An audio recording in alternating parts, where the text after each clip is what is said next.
സലാലയിലെ ഞങ്ങളുടെ രണ്ടാമത്തെ ദിവസം യാത്ര രാവിലെ 9 മണിക്ക് ആരംഭിച്ചു. ആദ്യം ബ്രേക്ക്ഫാസ്റ്റ് കഴിക്കണം.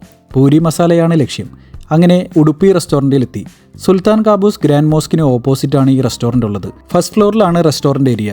നല്ല വിശാലമായ ഡൈനിങ് ഏരിയ. ഞങ്ങൾ ചെന്ന സമയം അധികമാരും ഉണ്ടായിരുന്നില്ല. ഞാൻ പൂരി മസാലയും റിയയും മോനും ഗീ റോസ്റ്റും കഴിച്ചു. ഭക്ഷണശേഷം നേരെ മുക്സേൽ ബീച്ചിലേക്കാണ് യാത്ര. അവിടെയാണ് മർനീഫ് കേവും കടൽവെള്ളം മുകളിലോട്ട് വരുന്ന ബ്ലോ ഹോളും ഉള്ളത്. മുക്സേൽ ബീച്ച് പാർക്ക് വളരെ നീളം കൂടിയതാണ്. അപ്പോഴാണ് ഇങ്ങനെയൊരു കാഴ്ച കണ്ടത്. ബാറ്ററിയിൽ പ്രവർത്തിക്കുന്ന റിക്ഷകൾ. നടക്കാതിരിക്കാൻ സൗകര്യം നോക്കിയിരിക്കുന്ന റിയയുടെ മുന്നിലേക്കാണ് റിക്ഷക്കാരൻ കയറാൻ വിധത്തിൽ പാർക്ക് ചെയ്തത്. തീരുമാനമെടുക്കാൻ അവൾക്കധികം സമയം വേണ്ടി വന്നില്ല. റേറ്റ് പോലും ചോദിക്കാതെ അവൾ കയറി. പലയിടത്തും കണ്ടിട്ടുണ്ടെങ്കിലും ഇതുവരെ ഇതിൽ യാത്ര ചെയ്തിട്ടില്ല. രസികനായിരുന്ന ഓപ്പറേറ്റർ ഐസ്ക്രീം, ഫ്രൂട്ട്സ് ഒക്കെ എന്ന് വിളിച്ചു പറഞ്ഞ് സഞ്ചാരികളുടെ ശ്രദ്ധ പിടിച്ചു പറ്റുന്നുണ്ടായിരുന്നു. ഹോണടിച്ചും കമൻ്റടിച്ചും ഓപ്പറേറ്റർ യാത്ര തുടർന്നു. ഞങ്ങളും നന്നായി എൻജോയ് ചെയ്തു. ഇതുപോലെ ഒരുപാട് റിക്ഷകൾ അവിടെയുണ്ട്. ഒരു ട്രിപ്പിന് 1 റിയാലാണ് ചാർജ്. 1 റിയാൽ അല്പം കൂടുതലാണെന്ന് തോന്നിയെങ്കിലും ആ തോന്നൽ മാറിയത് എല്ലാം കഴിഞ്ഞ് തിരിച്ചു നടന്നപ്പോഴായിരുന്നു. അങ്ങനെ റിക്ഷയിൽ നിന്നിറങ്ങി കേവിലേക്കുള്ള നടത്തം. മനോഹരമായി സജ്ജീകരിച്ചിട്ടുള്ള മേഖല. മറ്റു ബീച്ചുകൾക്കില്ലാത്ത സൗന്ദര്യം. കടൽ പ്രക്ഷുബ്ധമാണ്. നല്ല തിരമാലയുണ്ട്. കടൽക്കാറ്റും കൂടെയുണ്ട്. വെയിൽ തീരെയില്ല. മഞ്ഞുമൂടിയ കാലാവസ്ഥ. ഉച്ചയ്ക്ക് 2:30 സമയം. പരിസരം മുഴുവൻ വൃത്തിയായി സൂക്ഷിച്ചിരിക്കുന്നു. ആ കാണുന്ന ഭാഗമാണ് ബ്ലോ ഹോൾ ഉള്ളത്. എൻ്റെ ലക്ഷ്യം അതുതന്നെയായിരുന്നു. കൂടുതൽ വൈകിക്കാതെ അവിടേക്ക് നടന്നു. സൈഡുകളിലായി ചെറിയ ഷോപ്പുകളുണ്ട്. വെള്ളം മുകളിലേക്ക് വരുന്ന സൗണ്ട് കേട്ടപ്പോൾ മോനെ ആവേശം കൂടി ഓടാൻ തുടങ്ങി. ഇവിടെ കേബിൾ കാർ എന്ന ആക്ടിവിറ്റിക്കാണെന്ന് തോന്നുന്നു. പണികൾ തകൃതിയായി നടക്കുന്നുണ്ട്. ഫൈനലി ഞങ്ങൾ ഹോളിനടുത്തെത്തി.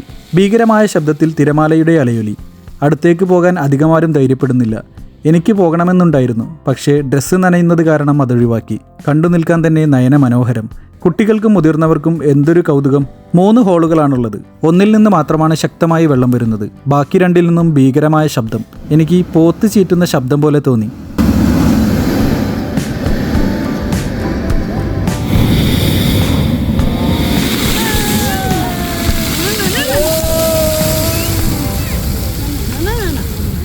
റിയക്ക് കൗതുകം കൂടി അടുത്തേക്ക് പോയി നോക്കി.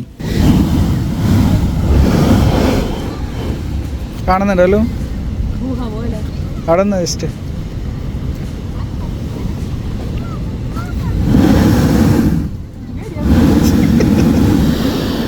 മനസ്സിലെ വേദനകളും പ്രയാസങ്ങളും മറന്ന് ഞാനും അല്പനേരം ആസ്വദിച്ചു.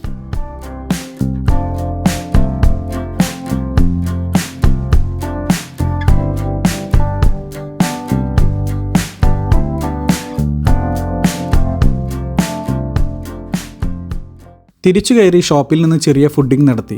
ഇത്തവണ റിക്ഷയിൽ കയറാതെ നടക്കാൻ തീരുമാനിച്ചു. അവിടെയുള്ള കുട്ടികളുടെ പാർക്കാണ് ലക്ഷ്യം. അമൻ വേഗത്തിൽ അവിടേക്ക് നടന്നു. അവൻ എപ്പോഴും ഞങ്ങളിൽ ആരെങ്കിലും കൂടെ കളിക്കാൻ വേണം. അതിനുള്ള വിളിയാണ്.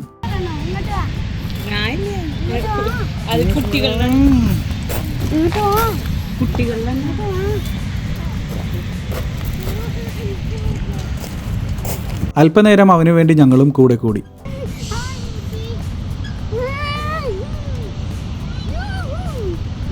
ശേഷം പുറത്ത് കണ്ട മിഷ്കാക്ക് ഷോപ്പിലേക്ക് കയറി. ഫുഡ് കഴിക്കലാണ് ലക്ഷ്യം. ഏകദേശം 3:30 നല്ല വിശപ്പുണ്ടായിരുന്നു. ചെറിയ കല്ലുകൾ ചൂടാക്കി അതിലാണ് മാംസം വേവിക്കുന്നത്. വ്യത്യസ്തമായ കാഴ്ച. മസ്കറ്റിലും ഈ രീതികൾ പലയിടത്ത് കണ്ടിട്ടുണ്ട്.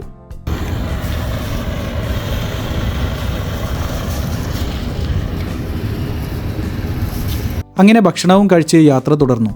ഇനി ജബൽ ഷാത്താണ് ലക്ഷ്യം. മുക്സൈൽ ബീച്ചിൽ നിന്ന് 36 കിലോമീറ്റർ ഉണ്ട് ജബൽ ഷാത്തിലേക്ക്. മനോഹരമായ വഴികൾ. മലമുകളിലൂടെയാണ് യാത്ര. സമുദ്രനിരപ്പിൽ നിന്ന് 1000 മീറ്റർ മുകളിലാണ് ഈ ഗ്രാമം. പോകുന്ന വഴിയിൽ മിലിറ്ററി ചെക്ക് പോസ്റ്റ് ഉണ്ട്. ID ചോദിക്കുന്നുണ്ട്. റെസിഡന്റ് ആണോ എന്ന് മാത്രം ഞങ്ങളോട് ചോദിച്ചു. എന്നിരുന്നാലും യാത്ര ചെയ്യുന്നവർ ID കയ്യിൽ കരുതാൻ മറക്കണ്ട. മൂടൽമഞ്ഞ് കാരണം വളരെയധികം പ്രയാസപ്പെട്ടു. പകലായിട്ട് പോലും വിസിബിലിറ്റി വളരെ കുറവായിരുന്നു. വില്ലേജിലേക്ക് ഞങ്ങളെത്തി. ഒരുപാട് ആളുകൾ ടെന്റൊക്കെ കെട്ടി ക്യാമ്പ് ചെയ്യുന്നുണ്ട്. കൂടുതലും ഫാമിലികളാണ്. വർഷങ്ങളായി ഒമാനിലുണ്ടെങ്കിലും എന്തിനിത്ര നാൾ സലാല ഖരീഫ് മിസ് ചെയ്തിരുന്നതെന്ന് എനിക്ക് തോന്നിപ്പോയി. ഈ കാഴ്ചകളൊക്കെ കാണുമ്പോൾ ഒരൊറ്റ ആഗ്രഹം മാത്രം. എൻ്റെ മാതാപിതാക്കളെ ഇതൊക്കെ കൊണ്ടുവന്ന് കാണിക്കണം. അവരും ഒരുപാട് വർഷങ്ങൾ മസ്കറ്റിലുണ്ടായിരുന്നു. പക്ഷേ ഇതുവരെ ഖരീഫിന് സലാലയിൽ വന്നിട്ടില്ല. പടച്ചവൻ അനുഗ്രഹിച്ചാൽ അടുത്ത ഖരീഫിന് അവരെ കൂടെ കൊണ്ടുവരണം. ഈ യാത്രയൊക്കെ ഇത്ര ഭംഗിയാക്കുന്നതിൻ്റെ പ്രധാന പങ്ക് ഇവിടുത്തെ റോഡുകൾക്കുണ്ട്. പച്ച പുതച്ച് കിടക്കുന്ന മലനിരകളിൽ പശുക്കളും ഒട്ടകങ്ങളും മേഞ്ഞു നടക്കുന്നുണ്ട്. ശ്രദ്ധിക്കണം.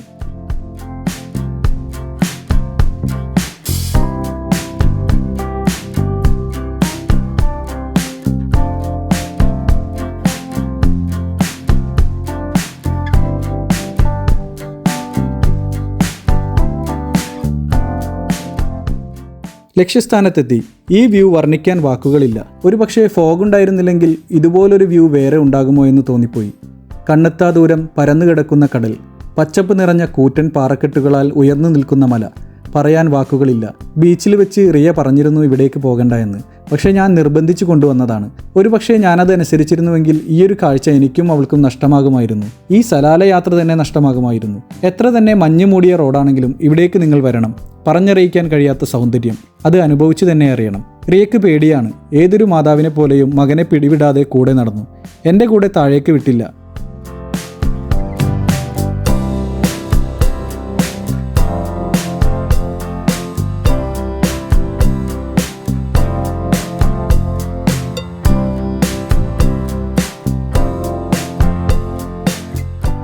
അവരെ മുകളിൽ നിർത്തി ഞാൻ താഴേക്ക് നടന്നു. പടവുകളുണ്ട്. സൈഡിൽ ഗ്ലാസ് കൊണ്ട് സുരക്ഷയൊരുക്കിയിട്ടുണ്ട്. കുറച്ചുകൂടി താഴേക്കിറങ്ങിയാൽ ഈ മലക്ക് താഴെ കൂടി മുന്നോട്ട് പോകാം.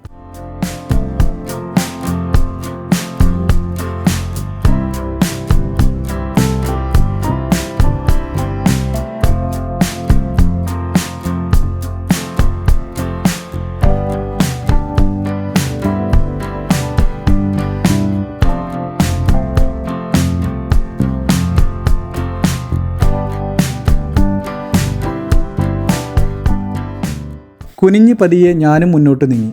നല്ലൊരനുഭവം. തലയിടിക്കാതെ ശ്രദ്ധിക്കണം. ഇതിനുശേഷം ചെറിയൊരു ഭാഗം മാത്രമാണുള്ളത്.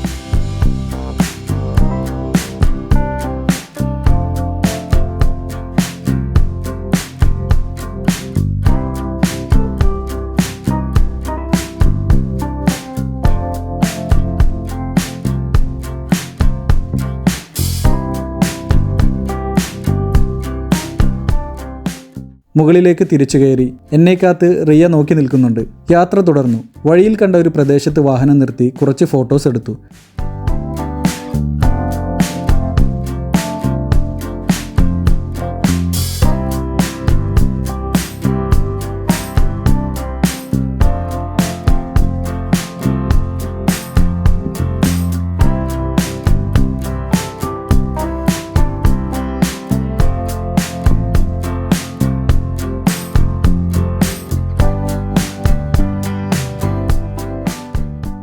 ഇത്രയധികം ഒട്ടകങ്ങളെ ആദ്യമായാണ് കാണുന്നത്. എൻ്റെ വാഹനത്തിന് മുന്നിലൂടെ അവർ നടന്നുപോയി.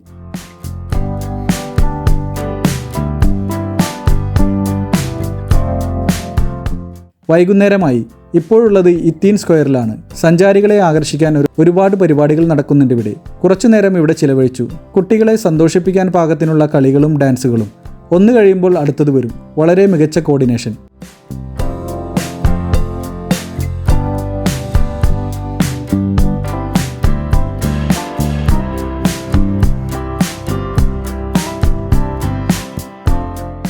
ഇന്നത്തെ ദിവസവും കഴിഞ്ഞു. ഇനി വിശ്രമത്തിനായി റൂമിലേക്ക്. നാളെ വീണ്ടും യാത്ര തുടരും.